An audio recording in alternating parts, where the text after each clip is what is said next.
Olá, meus queridos amigos, tudo bem? Uma feliz Páscoa para todos que estão acompanhando esse vídeo. O meu nome é William e no vídeo de hoje nós vamos refletir um pouco sobre o real significado da Páscoa.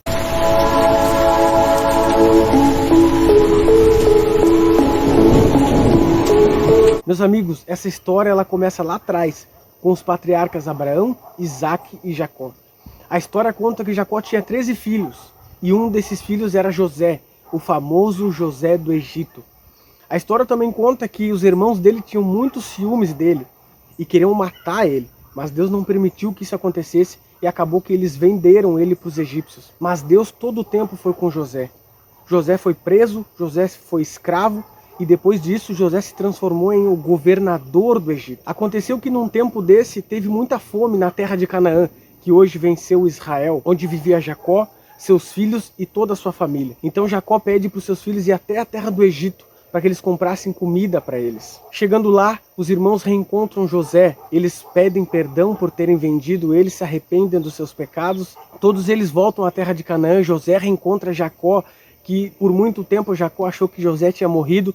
Então José convida Jacó, seu pai, seus irmãos e toda a sua família para ir viver junto com eles lá no Egito. E Jacó e sua família aceita, e todos vão morar agora lá no Egito. Depois de tudo isso, José morre, Jacó morre, toda a sua família morre, mas os descendentes dele se tornam muito numerosos na terra do Egito. E acontece que depois disso se levanta um outro faraó, um faraó que não conhecia José, que não gostava de José.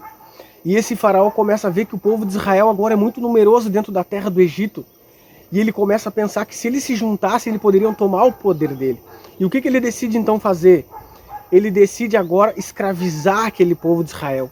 Colocar a eles muito serviço, muito trabalho, ao ponto que eles não teriam nem tempo, nem força de querer se levantarem contra o reinado dele. E aí então o povo começa a clamar e as orações do povo começam a subir a Deus.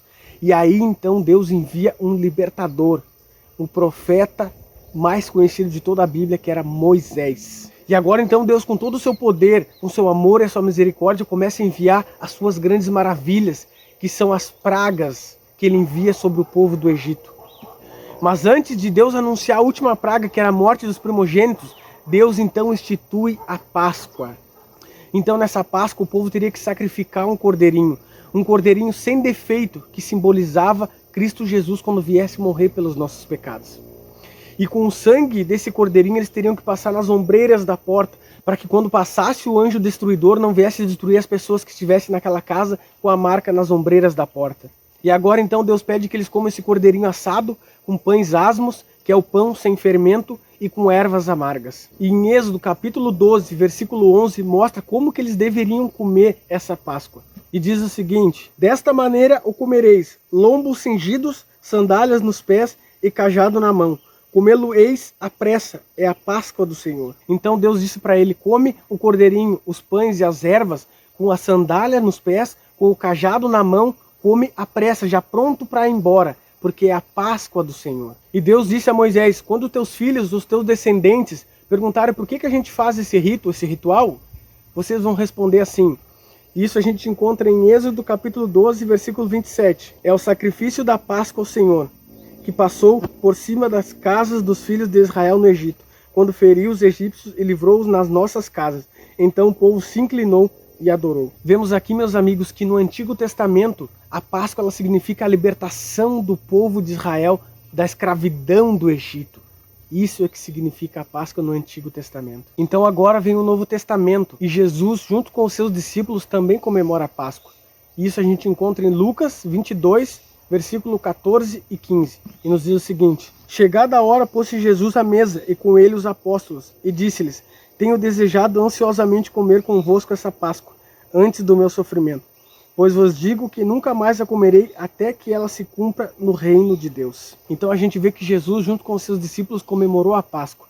A Bíblia não fala se eles comeram o cordeirinho, mas a Bíblia diz que eles dividiram o pão e dividiram o cálice, que simbolizava a nova aliança. No Antigo Testamento eles precisavam sacrificar um cordeirinho, que simbolizava Cristo Jesus. Agora no Novo Testamento, Cristo Jesus vem em carne e osso. E Paulo, em 1 Coríntios capítulo 5, versículo 7, nos diz que Cristo é o nosso cordeiro pascal. Lançai fora o velho fermento, para que sejais nova massa, como sois de fato sem fermento, pois também Cristo, nosso cordeiro pascal, foi imolado. Vemos aqui então que no Antigo Testamento o significado da Páscoa era a libertação do povo de Israel da escravidão do Egito.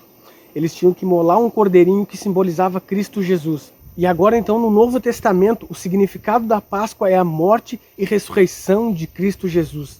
Através disso nós temos a certeza que somos vencedores sobre o pecado. Então o real sentido de hoje nós comemorarmos a Páscoa, nós cristãos, é lembrarmos da morte e da ressurreição de Cristo Jesus.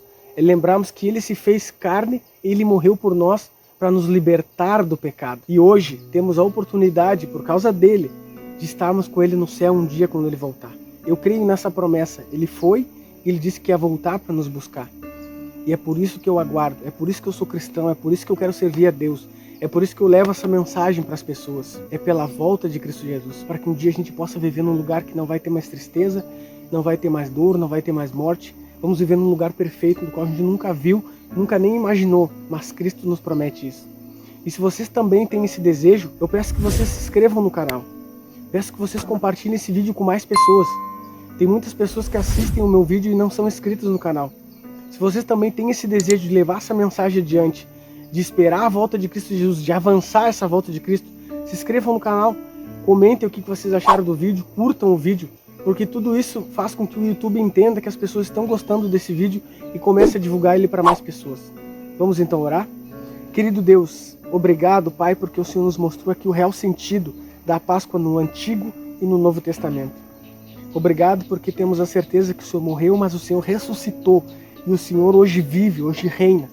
E um dia vai voltar para nos buscar. Nos ajuda a nos prepararmos para a tua volta, querido Deus. Em nome de Jesus, amém.